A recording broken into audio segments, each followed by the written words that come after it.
आज का हमारा पहला क्वेश्चन है question number 1। Attitudes values and interest are reflected by dash, यानी कि दृष्टिकोण, मूल्य और रुचियां प्रतिबंधित होती हैं। फ्रेंड्स, ऑप्शंस आप अपनी स्क्रीन पर देख सकते हैं और इसी वीडियो के नीचे 10 सेकंड के अंदर हमें कमेंट करके करेक्ट आंसर बता सकते हैं।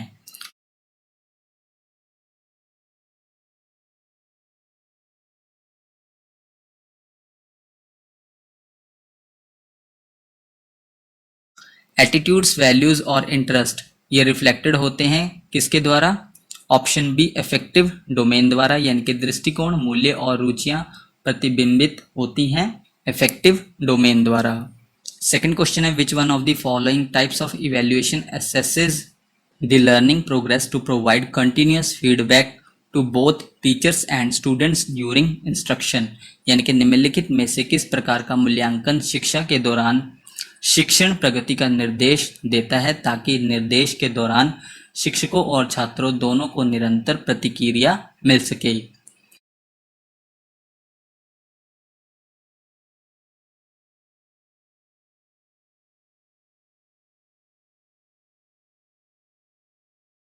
वो इवैल्यूएशन है ऑप्शन बी फॉर्मेटिव इवैल्यूएशन, यानी कि औपचारिक मूल्यांकन।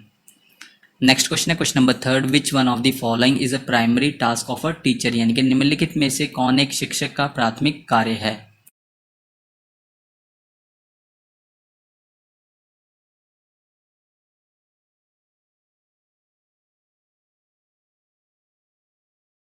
इनमें से टीचर का प्राथमिक कार्य है option B to stimulate and guide students learning, यानी कि छात्रों को सीखने के लिए प्रोत्साहित करना और मार्गदर्शन करना। ये इन ऑप्शंस में से प्राइमरी टास्क है टीचर का। नेक्स्ट क्वेश्चन है question number 4। The lecture method in a classroom is an effective way to dash, यानी कि कक्षा में व्याख्यान विधि डैश का एक प्रभावी तरीका है।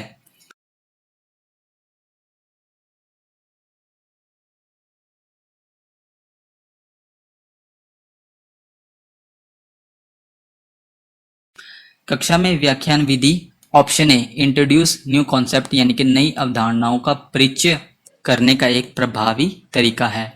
तो इस क्वेश्चन का करेक्ट आंसर हुआ option A introduce new concept.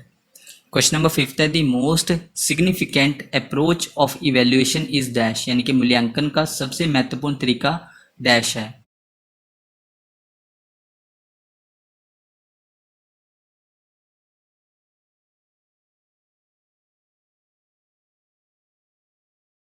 मूल्यांकन का सबसे महत्वपूर्ण तरीका कौन सा है? Option A continuous and comprehensive evaluation, यानी कि निरंतर और व्यापक मूल्यांकन। क्वेश्चन नंबर 6 में आपको बताना है रिसर्च क्या है।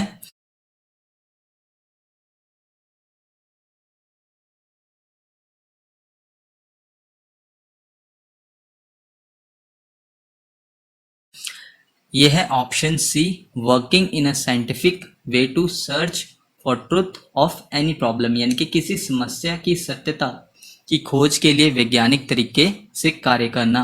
ये क्या है? अनुसंधान है, रिसर्च है। नेक्स्ट क्वेश्चन है question number 7। What is synopsis of a research project, यानी कि एक शोध परियोजना का सारांश क्या है?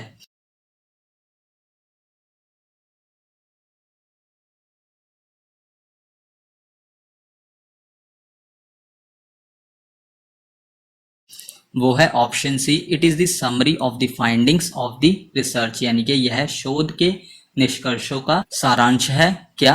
सिनॉप्सिस किसी रिसर्च प्रोजेक्ट में, यानी कि किसी शोध परियोजना का सारांश है। क्वेश्चन नंबर 8 है a researcher is interested in studying the prospects of a particular political party in an urban area, what tool should he prefer for the study, यानी कि एक शोधकर्ता एक शहरी क्षेत्र में किसी विशेष राजनीतिक पार्टी की संभावनाओं का अध्ययन करने में रुचि रखता है। अध्ययन के लिए उसे कौन सा उपकरण पसंद करना चाहिए?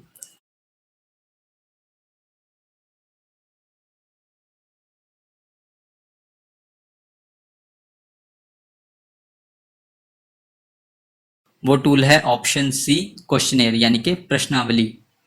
क्वेश्चन नंबर 9 है positivism in research refers to, यानी कि अनुसंधान में प्रत्यक्षवाद का उल्लेख है।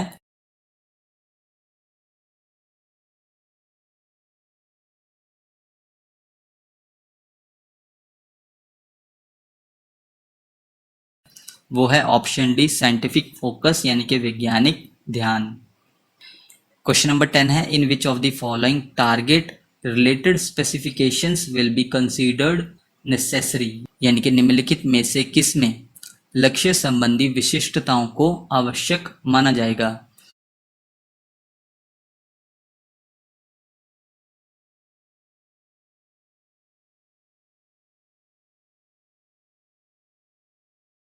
इनमें से वो है ऑप्शन सी वर्कशॉप्स, जहां पर टारगेट रिलेटेड स्पेसिफिकेशंस को आवश्यक माना जाएगा। नेक्स्ट क्वेश्चन है question number 11 which of the following implies the correct sequence in an action research paradigm, यानी कि निम्नलिखित में से कौन सा एक क्रिया अनुसंधान प्रतिमान में सही अनुक्रम का तात्पर्य है।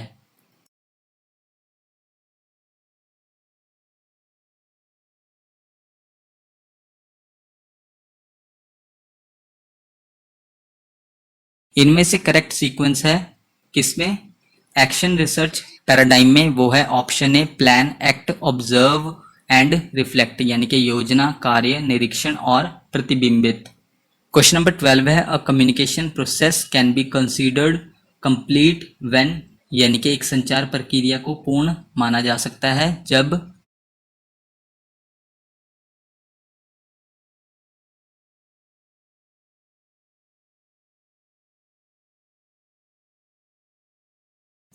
Option D the receiver understands the message, यानी कि जब प्राप्तिकर्ता यानी कि जो प्राप्त करने वाला है संदेश को समझता है तब एक संचार प्रक्रिया को पूर्ण माना जा सकता है।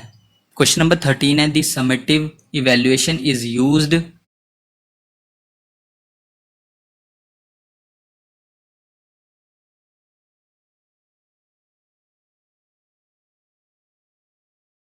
ये यूज होता है option C at the end of the programme, यानी कि कार्यक्रम के अंत में।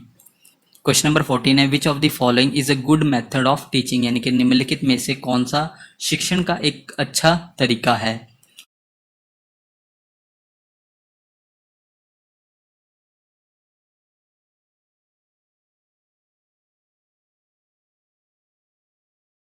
वो है option B seminar and project, ये एक अच्छा मेथड है टीचिंग का। क्वेश्चन नंबर 15 है decoding is an act performed by,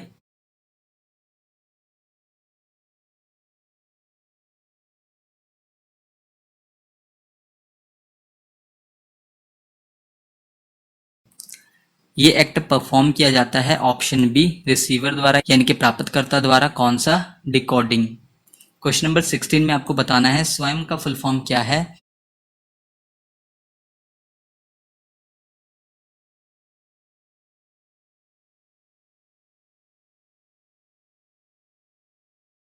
इसका फुल फॉर्म है option A study webs of active learning for young aspiring minds. Question number 17 है the Swayam Prabha is a group of 32 DTH channels devoted to telecasting of high quality educational programs on 24/7 basis using the dash satellite, यानी कि स्वयं Prabha 32 DTH चैनलों का एक समूह है जो डैश उपग्रह का उपयोग करके 24 घंटे हफ्ते के सातों दिन आधार पर उच्च गुणवत्ता वाले शैक्षिक कार्यक्रमों के प्रसारण के लिए समर्पित है।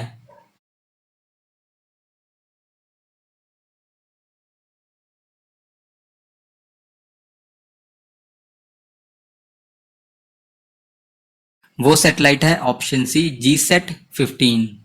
क्वेश्चन नंबर 18 है dash often has the aim of description and researchers may follow up with examinations of why the observations exist and what the implications of the findings are, यानी कि डैश में अक्सर विवरण का उद्देश्य होता है और शोधकर्ता इस बात की जांच कर सकते हैं कि अवलोकन क्यों मौजूद है और निष्कर्षों के निहितार्थ क्या हैं।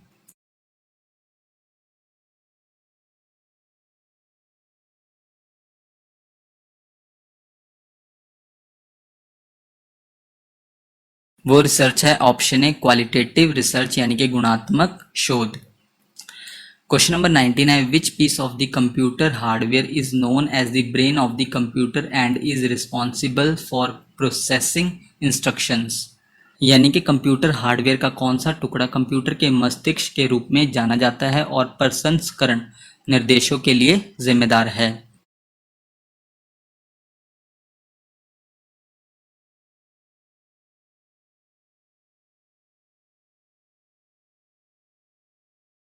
वो कंप्यूटर हार्डवेयर है जिसे कंप्यूटर के ब्रेन के नाम से जाना जाता है, वो है ऑप्शन डी सीपीयू यानी कि central processing unit. Next question है question number 20। The convenient place to store contact information for quick retrieval in email is dash, यानी कि ईमेल में शीघ्र पुनः प्राप्ति के लिए संपर्क जानकारी संग्रहित करने के लिए सुविधाजनक स्थान कौन सा है।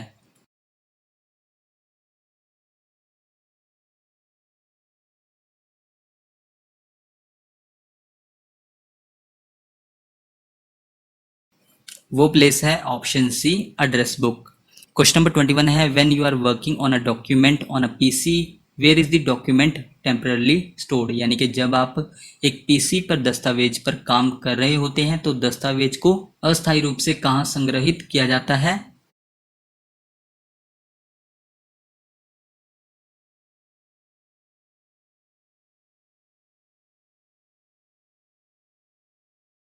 डॉक्यूमेंट को टेम्परेरीली स्टोर किया जाता है ऑप्शन ए रैम में, यानी कि रैंडम एक्सेस मेमोरी में। क्वेश्चन नंबर 22 है firmware is typically stored in the dash of a hardware device, यानी कि फर्मवेयर आमतौर पर एक हार्डवेयर डिवाइस के डैश में संग्रहित होता है।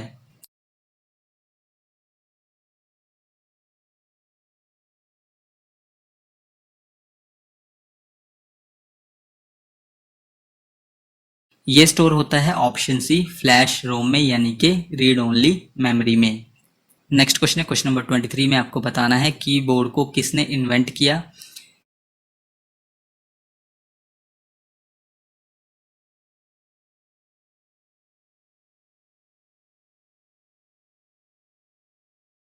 ये इन्वेंट किया गया option D Christopher Latham Sholes द्वारा। क्वेश्चन नंबर 24 में आपको बताना है सी प्लस प्लस लैंग्वेज को किसने इन्वेंट किया।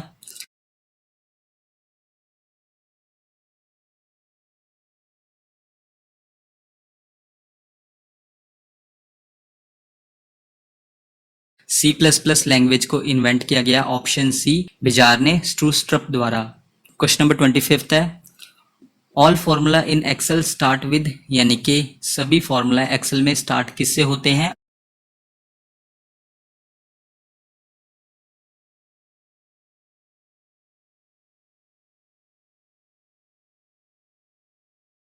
ऑप्शन सी इक्वल से। क्वेश्चन नंबर 26 है the Alia university in short AU was set up in October 1780 by dash.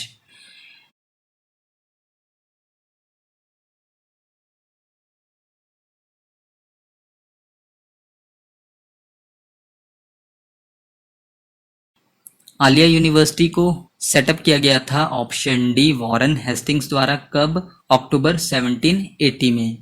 Question number 27 है dash is also known as the secondary education commission 1952-53।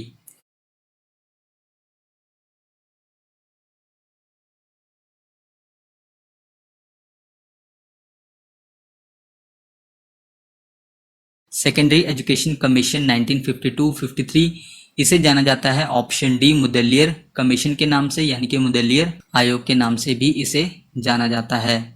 Question number 28 है when did the government of India set up the secondary education commission under the chairmanship of doctor Lakshmanaswami Mudaliar, यानी कि भारत सरकार ने कब doctor Lakshmanaswami Mudaliar की अध्यक्षता में माध्यमिक शिक्षा आयोग की स्थापना की।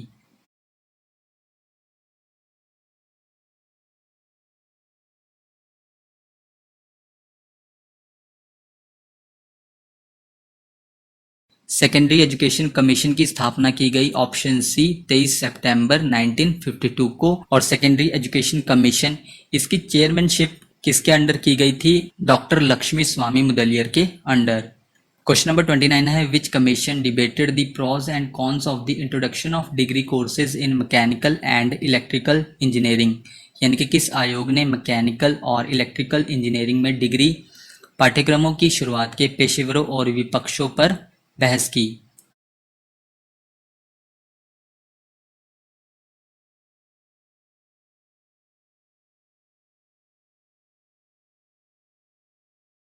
वो कमीशन था option B Calcutta university commission. Question number 30 है which of the college in India was set up by lord Wellesley for the training of the civil servants of the company in vernacular languages, यानी कि भारत के किस college की स्थापना Lord वेल्जली ने company के civil सेवकों को स्थानीय भाषाओं में प्रशिक्षण के लिए की थी।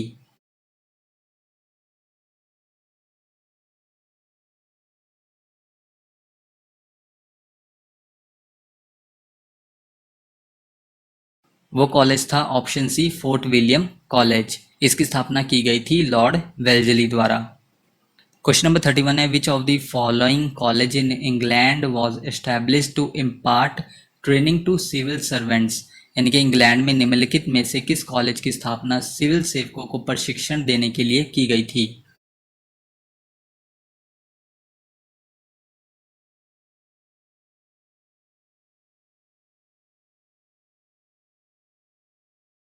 वो कॉलेज था option A east Indian college, यानी कि ईस्ट इंडिया कंपनी कॉलेज भी आप इसे कह सकते हैं। क्वेश्चन नंबर 32 है which is the first city in the world to start 24/7 pollution charge area, यानी कि 24/7 प्रदूषण प्रभारी क्षेत्र शुरू करने वाला दुनिया का पहला शहर कौन सा है।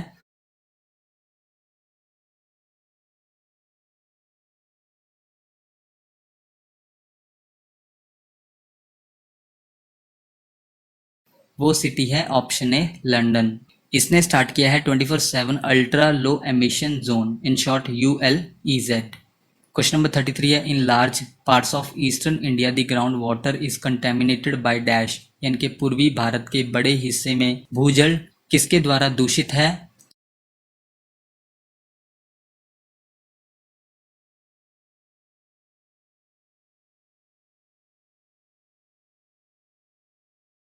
वो है ऑप्शन है आर्सेनिक। आर्सेनिक क्या है, एक केमिकल एलिमेंट है।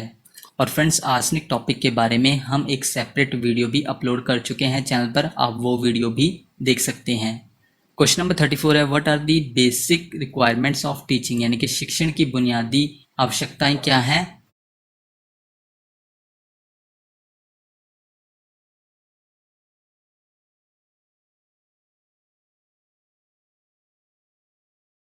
इस क्वेश्चन का करेक्ट आंसर है option E all of these, यानी कि ये सभी बेसिक रिक्वायरमेंट्स हैं किसकी, टीचिंग की। कौन कौन सी, टीचर, लर्नर, सब्जेक्ट और इन्वायरमेंट, ये बेसिक रिक्वायरमेंट्स हैं टीचिंग की। क्वेश्चन नंबर 35 है the Ukrainian authorities reported a major fire and spike in radiation levels in the restricted zone near Chernobyl, which year did the Chernobyl nuclear accident take place, यानी कि यूक्रेनी अधिकारियों ने Chernobyl के पास प्रतिबंधित क्षेत्र में विकिरण के स्तर में एक बड़ी आग और स्पाइक की सूचना दी। चेर्नोबिल परमाणु दुर्घटना किस वर्ष हुई।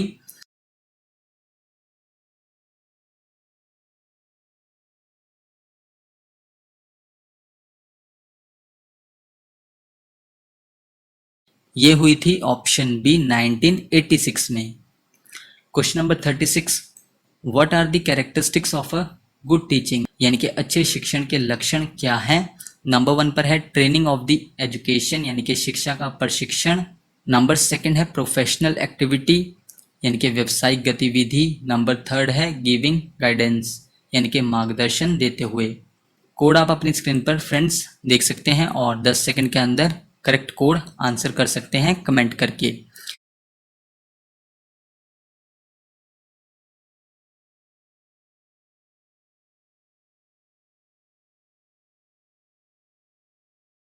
इस क्वेश्चन का करेक्ट कोड है कोड डी। कोड डी के अकॉर्डिंग फर्स्ट सेकंड थर्ड, यानी कि ये तीनों कैरेक्टरिस्टिक्स हैं किसके, गुड टीचिंग के, अच्छे शिक्षण के ये लक्षण हैं ये तीनों।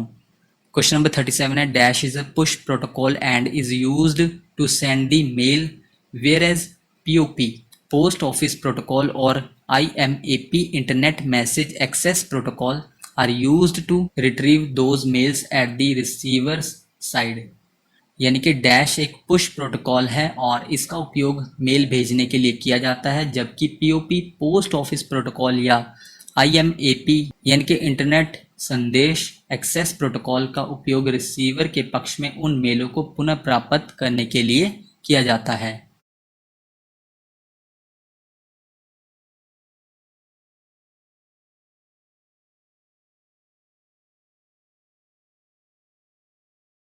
इनमें से वो पुश प्रोटोकॉल है option A simple mail transfer protocol, in short SMTP। Question number 38 है when was the national clean air programme launched, यानी कि राष्ट्रीय स्वच्छ वायु कार्यक्रम कब शुरू किया गया था।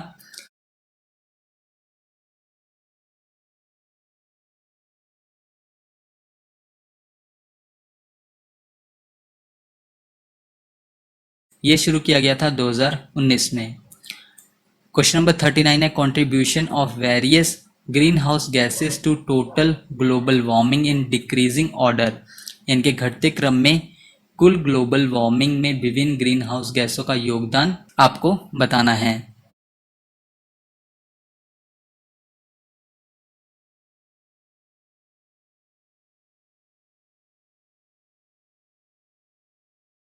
वो करेक्ट डिक्रीजिंग ऑर्डर है। उन अलग अलग ग्रीन हाउस गैसेस का जो योगदान करती हैं ग्लोबल वार्मिंग में, वो है ऑप्शन ए सबसे ज्यादा ग्लोबल वार्मिंग होता है वो ग्रीन हाउस गैस है कार्बन डाइऑक्साइड, देन उसके बाद है मीथेन और लास्ट में है क्लोरोफ्लोरोकार्बन्स। क्वेश्चन नंबर 40 है which among the following is the upper limit of sound advice of central pollution control board, in short CPCB for residential areas, यानी कि निम्नलिखित में से कौन आवासीय क्षेत्रों के लिए केंद्रीय प्रदूषण नियंत्रण बोर्ड CPCB की ध्वनि सलाह की ऊपरी सीमा है।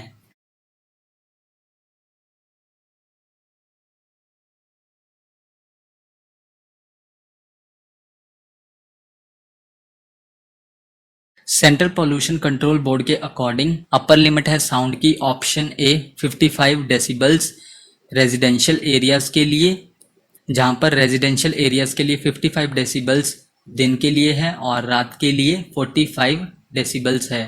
क्वेश्चन नंबर 41 है which among the following schemes of government of India comes under clean development mechanisms, in short CDM of the Kyoto protocol, यानी कि भारत सरकार की निम्नलिखित योजनाओं में से कौन क्योटो प्रोटोकॉल के स्वच्छ विकास तंत्र के अंतर्गत आता है।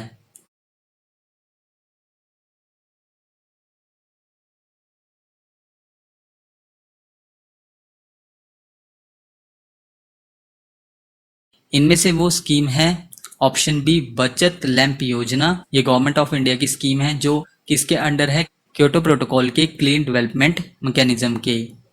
क्वेश्चन नंबर 42 है अंतर्राष्ट्रीय परमाणु ऊर्जा एजेंसी को एक स्वायत्त संगठन के रूप में कब स्थापित किया गया था, इनके when was the International Atomic Energy Agency established as an autonomous organisation.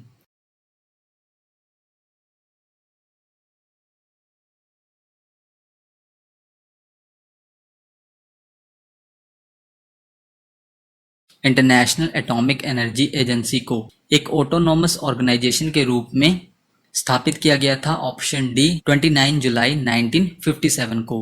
Question number 43 है the sustainable development goals adopted by leaders at UN headquarters in which city, यानी कि संयुक्त राष्ट्र मुख्यालय में नेताओं द्वारा सतत विकास लक्ष्यों को किस शहर में अपनाया गया।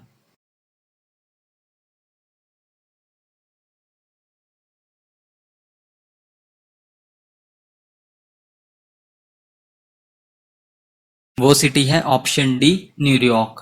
क्वेश्चन नंबर 44 है which of the following is responsible for reducing global CFC chlorofluorocarbons production by half, यानी कि निम्नलिखित में से कौन सा वैश्विक क्लोरोफ्लोरोकार्बन उत्पादन को आधा करने के लिए जिम्मेदार है।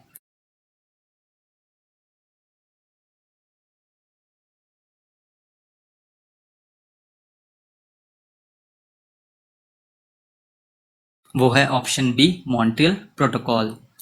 क्वेश्चन नंबर 45 है in the intended nationally determined contribution and short INDC India pledged to reduce 33 to 35% of carbon emission by the year dash, यानी कि राष्ट्रीय स्तर पर निर्धारित योगदान में भारत ने वर्ष डैश द्वारा कार्बन उत्सर्जन का 33 से 35% कम करने का संकल्प लिया।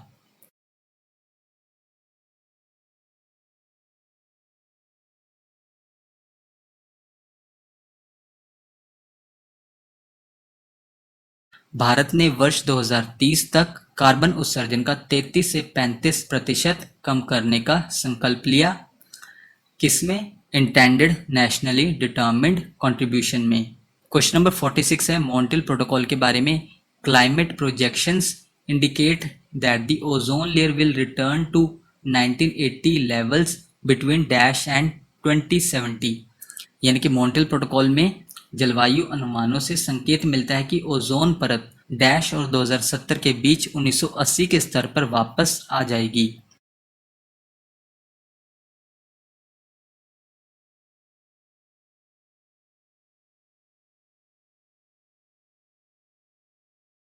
ओजोन परत ऑप्शन सी 2050 से 2070 के बीच 1980 के स्तर पर वापस आ जाएगी। ये संकेत मिलता है जलवायु अनुमानों से यानी कि क्लाइमेट प्रोजेक्शन से। किसके अकॉर्डिंग? मॉन्ट्रियल प्रोटोकॉल के अकॉर्डिंग।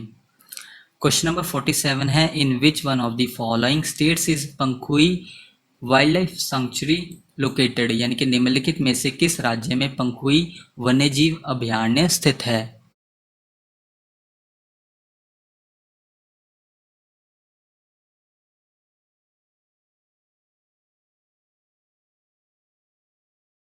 इनमें से ऑप्शन है अरुणाचल प्रदेश में लोकेटेड है Pankhui wildlife sanctuary. Question number 48 है CBD convention on biological diversity has two supplementary agreements Cartagena protocol and dash. यानी कि जैविक विविधता पर सम्मेलन के दो पूरक समझौते हैं, एक तो है कार्टेजेना प्रोटोकॉल और दूसरा आपको बताना है।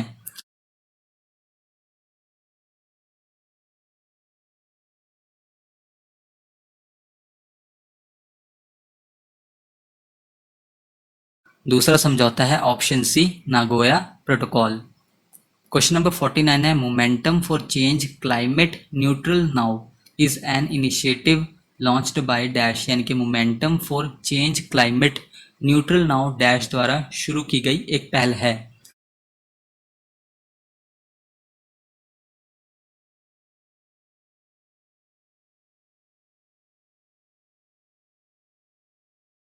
ये पहल शुरू की गई थी ऑप्शन सी दी UNFCCC सेक्रेटरीट द्वारा। यानी कि United Nations framework convention on climate change secretariat द्वारा लॉन्च किया गया था momentum for change climate neutral now. इस पहल की शुरुआत की गई थी। आज का हमारा लास्ट क्वेश्चन है question number 50 the first national water policy was adopted in September dash.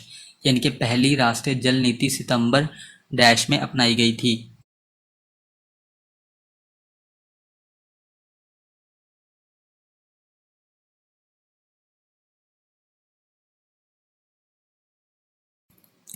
पहली वाटर पॉलिसी अपनाई गई थी ऑप्शन डी सितंबर 1987 को।